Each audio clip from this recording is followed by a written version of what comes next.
Gadaan Oromoo sun takkatti namni baay'ee shan ja'a wannoo isaati shan gogeessa isaati shan yookaan akka afaan warra faranjii kanatti paartii waan jennu kana yaa'ii jennan akka keenyatti yaa'itu shan.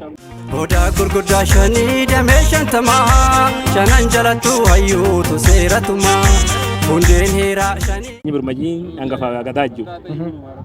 Inni abbaa mitire hundaafuu hangafa. Kan ittaanu meelbaa mitire, kan ittaanu michillee mitire, kan ittaanu immoo halchiisaa mitire, kan ittaanu roobalee. Roobaleen kanaaf abbaa. Kun immoo meelbaaf abbaa. Meelbaan nuuf abbaa. Nu immoo halchiisaaf abbaa. Halchiifni roobaleef abbaa. Abbaan immoo isaa deebi'ee birmajii abbaadha jechuudha.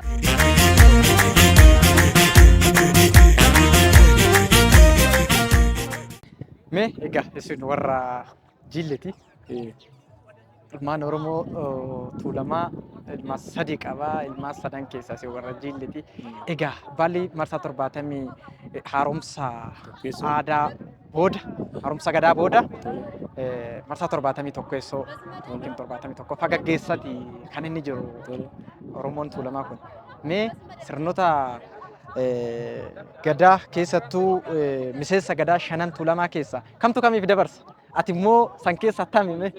Hayyee warra miseensa gadaa keessaa ani michillee yookaan muudana warri immoo halangee nuu kennu abboonni keenya meelbaa nu san keessaa isa tokko jaanjillee immoo warra sirni kun sirriitti tiffatee aadaa safuu isaa eeggatee bara rakkootillee bakka obsuu qabutti obsee bakka baasuu qabutti baasee asiin eegee anis immoo namuma warra san keessaa waa obsuu qabuu fi waa obsuu qabu keessaa tokkon ture saniifi har'a immoo nuun ga'ee kana booda dubbachuufis raaguufillee abdii qabna namni gaafa 40 ga'e yookaan 40 abbaa isaa ga'e yookaan gaafa gadaa hulluuqe hawaasa waan dabarsu hin dabarsaa jechuudha. Tanaan dura obsaallee turre har'a immoo hiree jiru kanatti waan dhaloonni beekuuf barsiisuu qabna keessattuu dhaloota barnoota ammayyaa kan barnoonni ammayyaa kun barnoota warra keenya kana afaan ol faana deemu. Maaliif jennaani ariitee biraan akka bu'u jechuudha. Illeentii namni ari'ee qabe hin jiru jedha. Barnoonni warra faranjii kunis ari'anii qaban.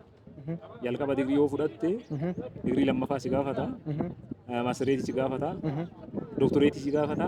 Ittuma fufa jechuun akka sadarkaa piroofeesaraa jedhuma jiru godaanuu jechuudha. Akkuma san barnoonni kunillee sadarkaan si kennamaa gaafa ati guyyaa waggaa 8 geessirraa waan dirqamatti kennamutu jira jechuudha. Gaafa sanii gaafa dabballee guuttee jechuudha. Dabballee guuttee gaafa dabballee xumurattee gara foollumaatti seentu dirqama sitti kennamu jira jechuudha. Dirqamni kun immoo nama itti kennamu qaba. Nama dhibba keessaa nama tokko yookaan nama lama isatti kennamaa jechuudha. Kanaaf warra dirqamni itti kennamee dhoksii gaafa guyyaan ga'ee himiyyan keessaa ani sammuu tokko waaqa galannaa ga'u waan guddaa keessa hulluuqne asiin geenye warra keessattuu amma barnoota ammayyaa baratu kana dursa waan keessaniif kennaati barnoota barachuun gaaruma hojjechuunis gaaruma namni hojjetu malillee guddatu gaafa qabeenya hin qabaanne gadaan tunillee nutu bamtu gadaan immoo looniin tabba ba'u beekaa fi looniin tabba ba'u loon keessaa diinagdeen kun immoo tika qagoo qabu abbumti arge diinagdee keessan akka barbaade akka miine rakkoo gadaan isii mudate tan hawaasni silaa barate jiru kan horii bareeda nyaatus kan horii xiqqaa nyaatus dirqama qaba. Maaliif nama gadaan geesse gadoon geesse jetti Oromoon. Nama wajji walitti abbii walitti dhufaa. Namni tokko jabaa ta'ee yoo miseensa muudanaa keessaa bahe yookaan miseensa meelbaa keessaa bahe yookaan miseensa birmajii keessaa bahe yookaan miseensa halchiisaa yookaan duuluu amma jennu kana keessaa bahe roobalee keessaa yoo bahe jabaan kan hundaati jechuudha. Gadaan Oromoo sun takkatti namni baay'ee shan ja'a wannoo isaati shan gogeessa isaati shan yookaan akka afaan warra faranjii kanatti paartii waan jennu kana yaa'ii jennan akka keenyatti yaa'itu shan. Yaa'iin sun immoo waan duraan 8 turte iccitii waan san baay'ee baasanii warra sadii warra kanatti laxxafan jechuudha. Bakka yaadatitti meelbatti wanni uwwifamee jira, roobaletti wanni uwwifamee jira, birmajitti warra uwwifamee jira. Walumattuu duraa duubani tokko akka hin caalle amma dimokiraasii waan jiru kanaaf 5 ta'an. Amma fakkeenya birmajiin hangafa gadaa jiru. Inni abbaa mitire hundaafuu hangafa. Kan ittaanu meelbaa mitire, kan ittaanu michillee mitire, kan ittaanu immoo Alchiisaa mitire kan ittaan roobalee. Roobaleen kanaaf abbaa. Kun immoo meelbaaf abbaa. Meelbaan nuuf abbaa. Nu immoo alchiisaaf abbaa. Alchiifni roobaleef abbaa. Abbaan immoo isaa deebi'ee birmajii abbaadha jechuudha. Kana jechuun herreega warri keenya kaleessa hojjetanii herreega cimaa jechuudha. Warri ammaa hojjechuu hin danda'u. Herreega bareeda hojjetanii akkas qofa osoo hin taane gadaa tokko yookaan yaa'ii tokko keessa ijoolleen abbaa tokko yoo nama 7 ta'an yookaan nama 6 ta'an hin qoodamu jechuudha. Gaafa sirni hojjettu akka mi'amiinsi hin dhufne namni gadaa keessatti hin dogoggora sanoo uumame lubni baay'illee hin aana baay'illee hin gorsa. Gorsa san keessa tokko aana moo jee tokko naannu jee dura ciisa. Gadaan immoo hin kuffiftu yoo tokko achi keessaa ciise nama san du'a oolchuu jechuudha hin aanamullee. Yoo uleen gadaa nama aantu carraa jiraachuutti illee namni sun rakkoo ta'a. Ilmullee abuu danda'a. Sadarkaa maal jedhama? Akka qalbii waan jedhan tokko jira.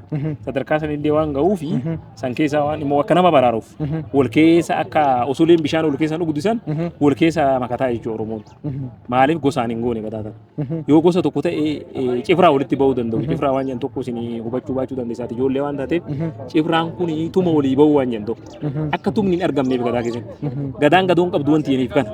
Nama balleessisan akka inni araarfatee xumuratu goosisu malee hin balleessan. Yoo kormaan adaban korma sanuu yoo abe hooja korma sanuu yoo abe hooja jibicha abe hooja uwisa abe hooja magrisuma taate magraanis hin araaramaa jechuudha. Oromoon akkana wal keessa yaa'ee walii obsee walii darbee jechuudha. Gadaa dabarsii yoo siin jiru ilma abbaa dabarsii yoo hin jiru fakkeenya waan abbaan kiyya caalaa hojjete akkana hojjetuuf dirqamni natti kennameera. Abbaan kootis akkasuma akaakayyuu kiyya caalaa akka hojjetuuf kan ammoo kan maaltu murteessaa hireetu murteessa baratu murteessa baraaf gadaan murteessaa jechuudha. Akka waan gaarii ati hojjettu akka wanni sun immoo wanni irratti deemuuf gatii guddaa kaffalamee jechuudha. Waan amma waggaa 8 caalaa hojjenne caalaa gaafa odaa ofne wanni agarre bareenni hawaasni bal'aan jigiinuu qabu. Namni 20 namni 30 gadaa hojjechaa ture namni 3 4 itti makame kabaa jechuudha walumaa galatti qorriin seenuu yookaan qilleensiin seenuu jechuudha. Kanaaf rakkoo dhimma lubbuutu irratti jiru kanas warri as taa'ee caqafatee gale kun yoo xiqqaate eduu inni jiru namni sirna hin beekne ka'ee waan san lallabuu illee hin danda'u. Dhimma lubbuutu irratti dabarsuu hin danda'u. Fakkeenya gadaa dabarte keessan akka nuuf keenyaa beeknutti nama duudoo jaantu jira. Gurqaa'oo jedhan. Gurqaa'oo amma nama asufee qoratee waan hunda guuttatee gurqaa'oo jiru. Gurduuda warri jedhan warra hin beekne jechuudha. Wannuma hin beekne kan itti laaqu jechuudha. Wannuma hin beekne warra dhugu jechuudha. Warri sun akka carraan itti dhiphatu taasiseera jechuudha muudan. Alchiifni immoo kana caalaa akka sirriitti hojjetu abdii qabna. Gammachuu waan kenninee fi seerumaan kenninee fi isaanis seerumaan nu se'atanii haalota immoo xiqqoo yaadan fi maali yaani lagaa fi waan adda addaan gadi ba'e kanallee gargara ba'ellee walitti qindeessinee irraa wal qabsiifnee biraa deemnee duubatti soo galle kanuma goonaa dhaloota ufuus immoo amma karaa danda'ame karaa barbaachisu gargaara jechuun waan barbaadeeti. Mee miseensa gadaa shanan tuulamaa keessumaa yeroo gadaan tokko dhufu yeroo gadaan tokko darbu Oromoon waan jedhu qaba. Afaan Oromoo ta'ee hin beeku wanni kun gaddii waan jedhamutu jira. Gadaan kun gadaa akkasiiti, gadaan tuni gadaa akkanaati, bara gadaa kanaa waan akkanaatitu ta'a, bara gadaa akkanaa waan akkanaatitu tola. Bara gadaa akkanaa moo waan akkanaa of eeggachuu barbaachisaa waan jedhantu jira. Mee waan gadaa shanan keessaa gadaan sirni gadaa darbe kan alangee dabarsaa jiru kunii fi kan fudhachaa jiru kun miseensi gadaa hafan sadanillee mee wanti achi keessatti ilaalamu maal waan irraa hubatta waan irraa beektamme hawaasa keenyaaf qoodaa.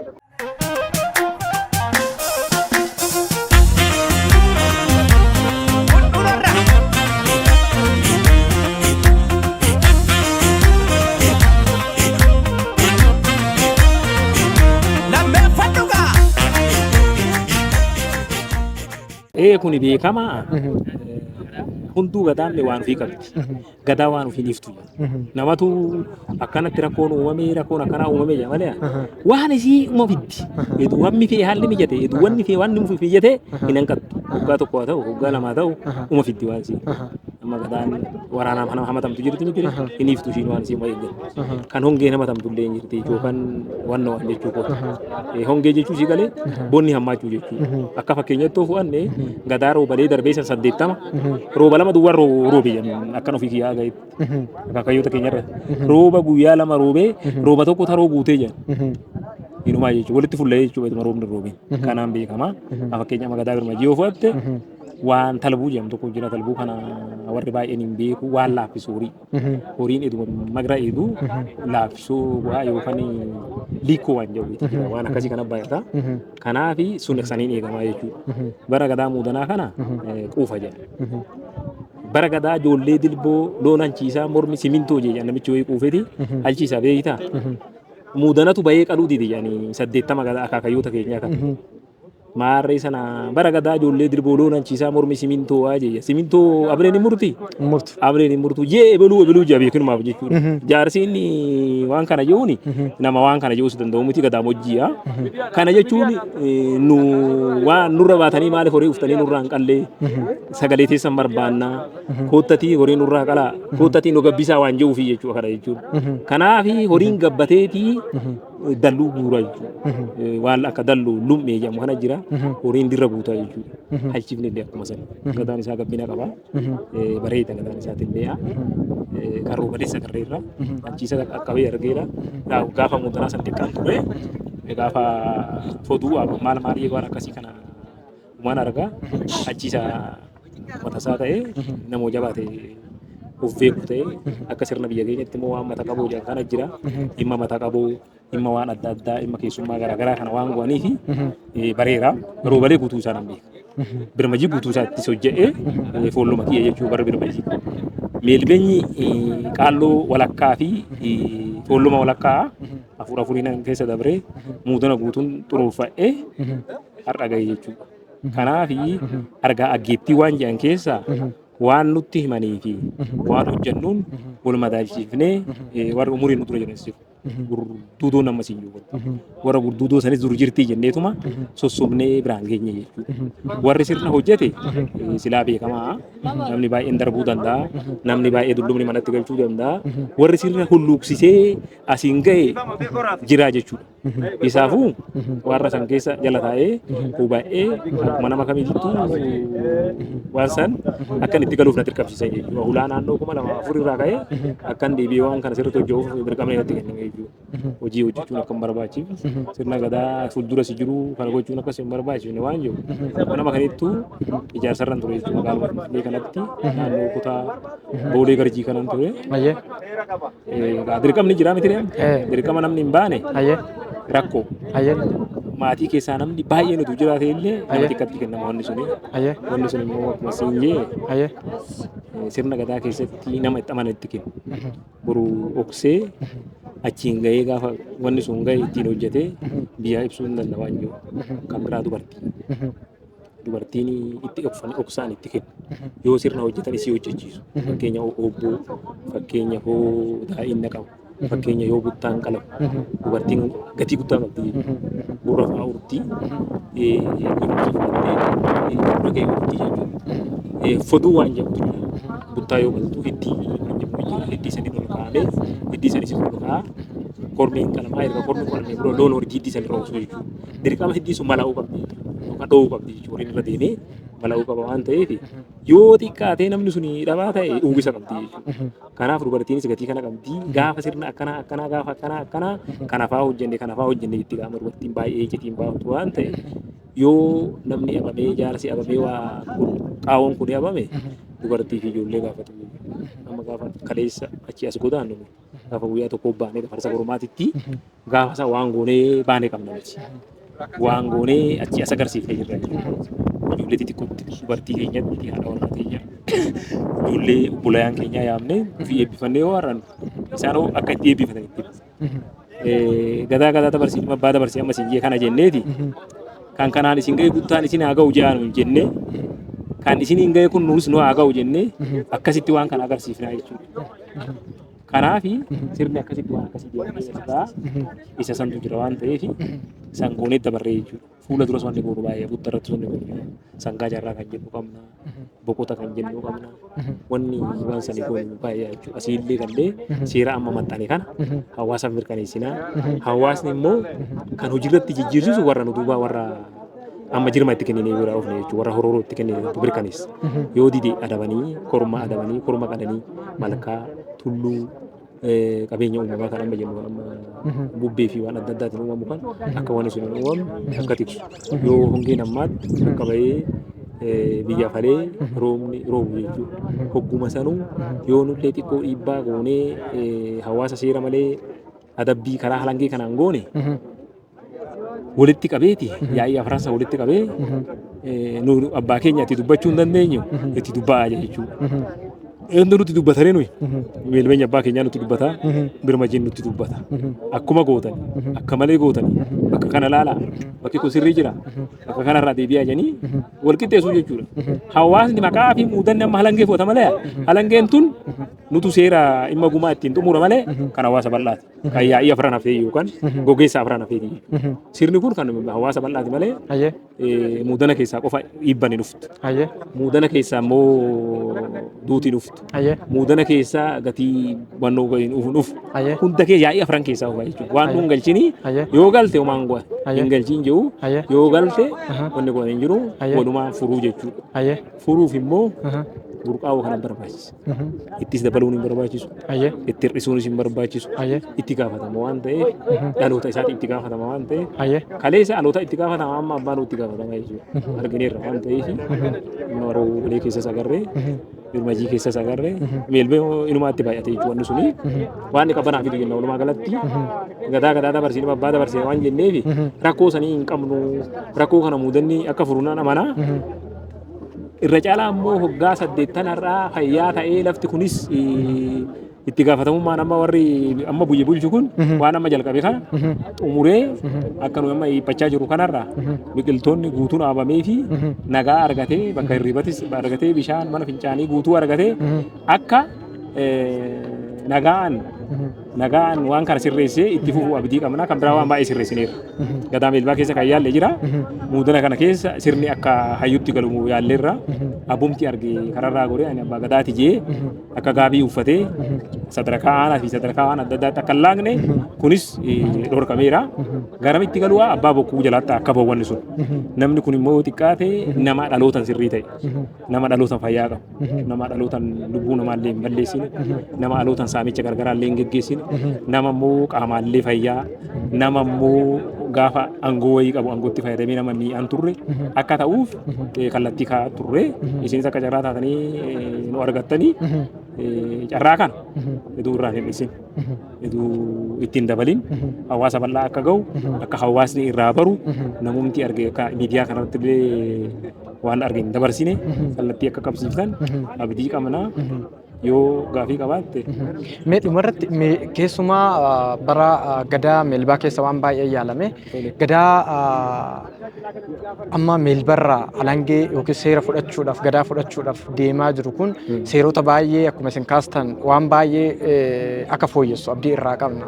Kanaan wal qabatee iddoo adda addaatti gosoota garagaraa keessatti iddoowwan adda addaatti kaleessa sirnoonni darbanis dhiibbaa uumuu danda'anii meeshaaleewwan ulfoo Oromoo hedduun isaanii qisaasa'ummaa qofa osoo hin taane sababa amantiitiin kan makfaman illee hedduutu jira.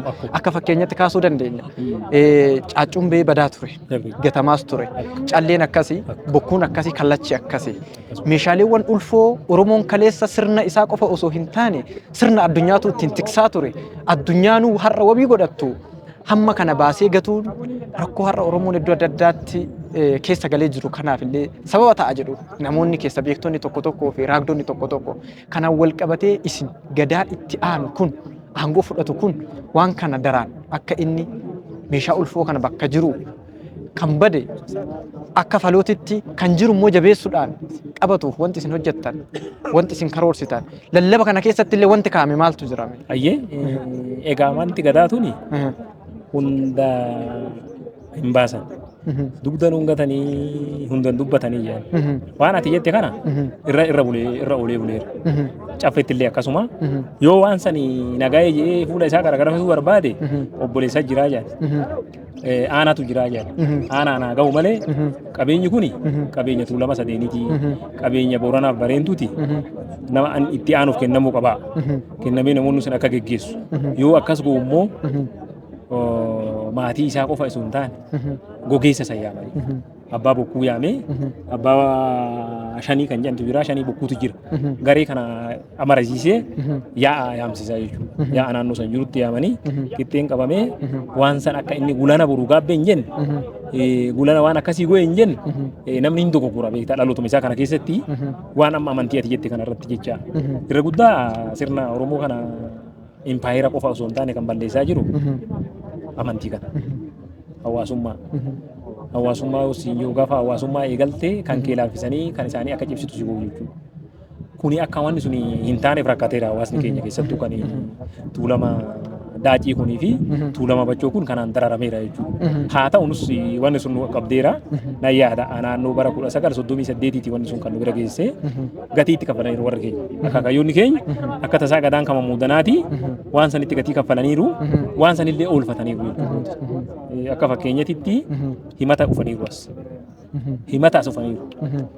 Himata asii mootummatti dhiyeessanii gaafa sanii osoo quufni jiru osoo wanni hunduu jiru iyyuu akka soomtaa waan jiru kun itti kennamnaani uummanni dirqamni itti kennamee sooma waan ofii duraan qaluu saniin akka hin qalle jedhanii waan biraa itti kennanii jechuudha. Waan saniin qalaniiti wanni sun faallaa ta'ee hooqxoo yookaan cittoo waan jedhu ufee jechuudha bara san keessa. Ufnaan iyyataa galfatanii warruma amma bokkuu kana qabanii fidanii Finfinneetti fidanii waan isaan go'anii jechuudha. Hawaasni kun gargar dararamaa jira waan jiru mootummaa Haayile Sillaasee ka'uu sanitti kennatanii waraqaa qabanii galan jechuudha. Warri amma naannoo san bakka bu'ummaan hojjetu jira miti waan akka baalabbaataa waan akka maalii kan jedhan kana wantoota san bakka bu'ummaa san xalayaan gaafa itti dhufu akka irraa ejjetu jedhe. Egaa namni gadaa dabartus gadaa uftus sirbaa miti gadaa san keessa sirban jedhe. Kan abbaa ta'e tumtuu baajajaan galee dilboonii galtee baaduu dhugduu jedhanii jechuudha. Gaafa san warri kiristinnaa nama kaasu kuni ogeeyyii ture jedhanii ogeeyyii waan saba garaagaraatirraa dhufan kan ogeeyyii waan adda addaa hojjetan muka hojjechuu danda'u sibiila hojjechuu danda'u warri keenya akkasitti sirbee jechuudha. Gaafa san muudanni akkasitti waan saniin biyya hiikee jedhan. Hiikaa kanaafi hiikuu qofa itti hin ta'in wanni sun dookumentarii ta'ee taa'eera jechuudha. Yoo xiqqaate akaakayyoon abaabayyoon itti sirbuu jechuudha. Wanni kun akkasitti itti deemuu qaba jechuudha. Maaliif hoo jettee gadaa dabarsii ilma abbaa dabarsii waan siin jeef amma sadarkaa manneen diigamuutu safe malee wanni amma iddoo keenya guyyaa lama sadeen kana argine gaafa sanbata dabre ufnee gaafa akka hora kallattii qajeelchifanna jennee ufnee arginee fi amma garaagarummaa bal'aa argine daandii itti akka tufu hidhee ture gaafsanii waan hojjetu gadaan ofiin hojjetti jechuudha. Garuu namni gadatti hirkatee osoo yakka hojjechuu baate gadatti hirkatee eduu nama dhiibuu baate akka fakkeenyatti akka nama tokkootitti dogoggora manni yoo ijaarame mana sanii nama sanii kallattii kaa'uu irra jiraata. Manni waan baay'ee of keessaa qaba. Citaa qaba. Sharariitii waan jedhantu jira. Bofti jira. Buutiin jira. Kana heerri lafa kaa'eefii jira. Namni gaafa mana tokko namarraa diiguu waan kana faana laalamaa jechuudha. Diigamuu mana sanii eeguudha. Waan ati nama kan miilbaa caalaa maal wixinee baaftan kan jedhuufi wixinee bareeda baafnee haala qilleensa irratti hundoofne balaan konkolaataa inshuraans irratti hundoofne haala immoo warra waldaa isaanii kan konkolaachiftota irratti hundoofne xiyyeeffannoo kennine. Kan biraa gubaatii manaata irratti xiyyeeffannoo kennineera. Cidii gubatu irratti xiyyeeffannoo kennineera. Lubbuu qabeeyyii namni tokko bosonatti ibiddaan bosona balleessu irratti xiyyeeffannoo guddaa kennineera. Nuyi kallattii keenya kan hojiirra oolchuu warra amma lubaa kan jennu kan amma jirmatti kenninee biraa deemne kana kan adabee hojiirra oolchuu isaanii jechuudha. Garuu hanga waggaa 8tti halangee teenyaan qajeela wanni sun. Gaafa waggaa 8 dabre amma gadaa dabarsii nama abbaa dabarsii jennee ture isaanis waan xiyyeeffatu qabu qaba. Heerri guddichi garuu achiin ka'u. Heerri waaqaa achiin ka'u. Kan lafaa achiin ka'u. Kan abbaa achiin ka'u. Amarra guddaa kan amma irratti xiqqoo akka yaadatti nuti nu deddeebisaa jiru kun kanaaf abbaa kanaa jechuudha. Kan tulluutillee akkuma san kan malkaallee akka san heerri kun amma heera wanni bu'uurri guddichi kun heeraa jechuudha. Heera kanarratti hundooftee seerota baafta jechuudha. Seeronni baay'eetu jira. Seerri kun kan 10 namni jira, kan 6 namni jira, kan 4 namni jira. Kun immoo baay'ee. Kanaaf isa tokkoon isaa waan achitti qeeresaa turre qaacceessinee waaqaa wajjin edana maxxansina waan jirtu abdii qabna. Baru waaqayyo hoonu gargaare yoommoo har'a edana maxxansuu ta'amne iftaan maxxansinee wixata gara ardaa jilaa isaaniitti jechuudha. Asumaan keessattuu warri keenya kan maatii keenya kan warra jaambachoo kanaa fi dammaqaniiru. Dammaqiin kun immoo akka lafa qabatuuf hojjechuun akka barbaachisu. Waan ofii wallaalan warra sirna harkaa qabu qabatanii kallattii uf qabsiisuun akka barbaachisu. Warri keenya keessattuu warri amma nuti kisaa turan jechuu hin dandeessa jechuudha. Akka tasaa miseensa gogeessa roobalee keessa gadaa isaanii keessa waan akkanaa nu mijate waan jedhuuf korma qabatanii dhufaniiru. Warra abboota keenyaa kanaa kormallee kennanii warra kanaaf immoo warri keenya kan amma muudanaa kan eeramee as keessa jiru. Hoo ofii da'abe namoota bakka buusanii qaroo bakka buusanii wanni kun akka lafa qabatu warri kun kaleessa ollaa nama biraa jira ollaa warra soddaafaa jira isaan warra kanallee tiksaa ture warri kun garuu mi'amaniiru waan isaan hin mi'ini gadaan isaan hin mi'ini gadaan isaan itichitu akka isaan ititaniif akka isaan dogoggoratti namne hin seenneefi waan kana akka wanni kun mijatu sirriitti akka hojjetan keessattuu abbaa bokkuutti irratti akka hojjetan abbaa bokkuu yoo irratti hojjetanii jaani gaafa abbaa bokkuutii qajeelan wanni hunduu ufumaa isii kallattii qabatti jechuudha. Namni tokko lafumaa ka'ee waan ta'e nan beeka jee itti rakkachuu hin qabu. Tole. Ayyee. Taatu. Tole. Saniifi akka gaariirra jirra jechuudha. Akka gaariitti ulagaa irra hawaasni kunillee xiqqoo hin gaddallee wanni sun mijatu didee tabbaa kana gubbaa amma gulba kanatti haalli gaarii an eda wanni sun bututaa ture waan irraa hafe edana maxxansina waan maxxansine hojiirra oolchina waan hojiirra oolchu immoo nama yookaan yaa'ii takkittiif carraan kenname malee warri kun itti tubsa jechuudha. Fakkeenya roobaleen hin tubsa gatii qabanillee jechuudha. Angoon isaan ni qaba warri illee roobaleenillee angoo qaba amma foollee roobaleen birmajiin illee amma maali dabballee warri amma meellabatillee gaafa nu buttaa qallee boora ilmaan isaanii maaliyaa guudha. Hundi isaaniitu angoon isaanii isaantu wal darba malee hundi isaaniitu angoo qabu. Angoon olaantuu eenyu warra lubaa kanaa fi warra halangee kana.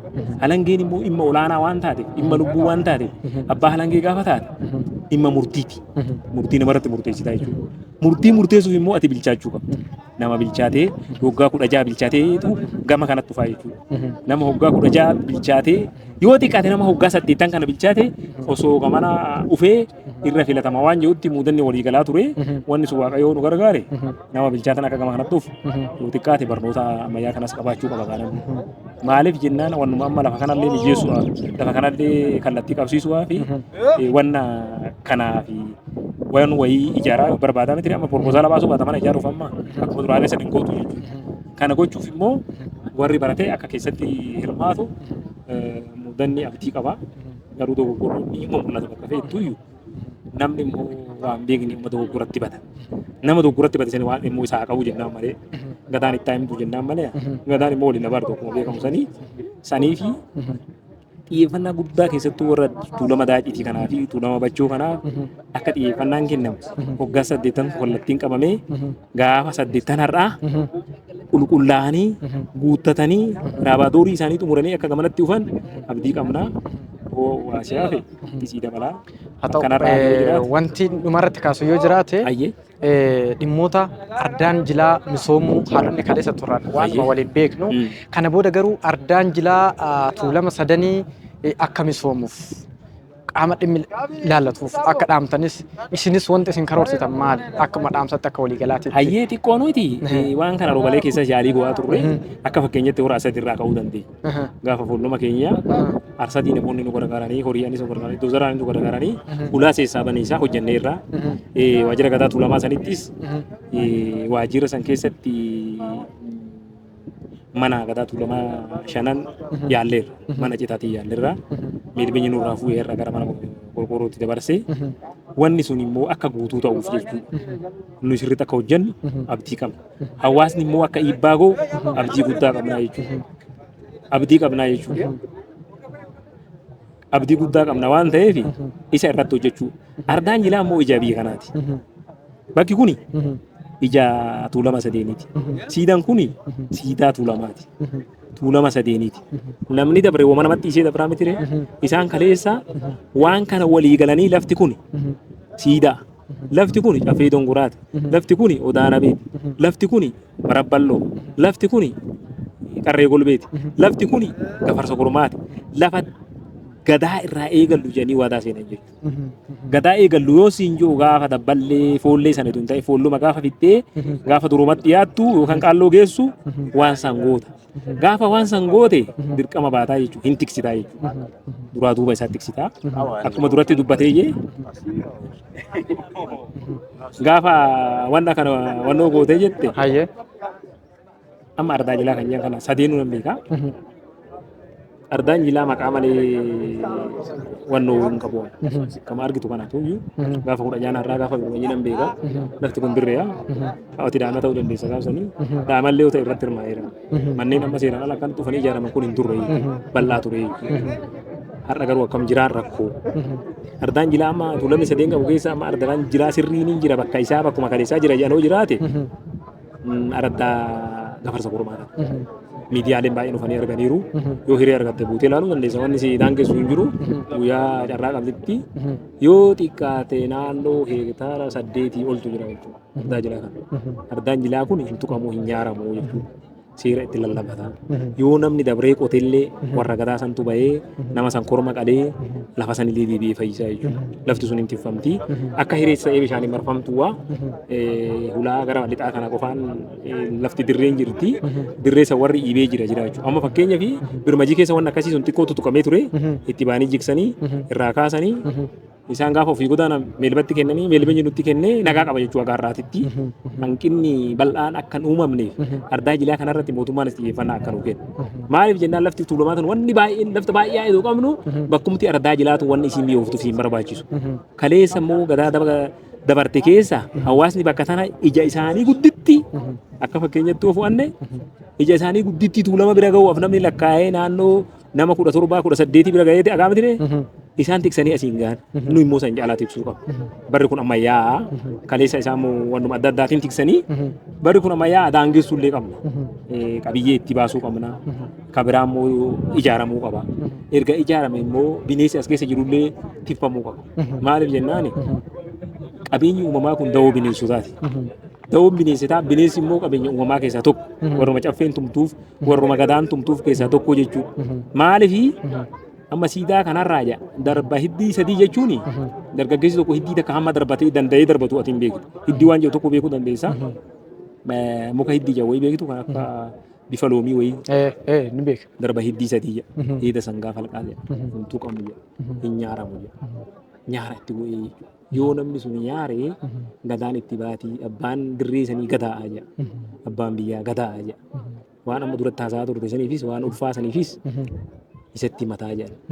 Erga itti matanii hin dhaabama wanni kun. Wanni akka xiqqisaasaa jettu kun waaqa wajjin waaquma kadhataniiti itichuu hin magarafatu jechuudha sii galee hin magara wanni hundi. Akkuma mukni magru kanatti waaqa kaatanii magarafatu waan san. Hin magarafatu gaafa magarafatanii wanni sun bakka ittiin gala. Haa ta'u garuu abbaa barbaadu.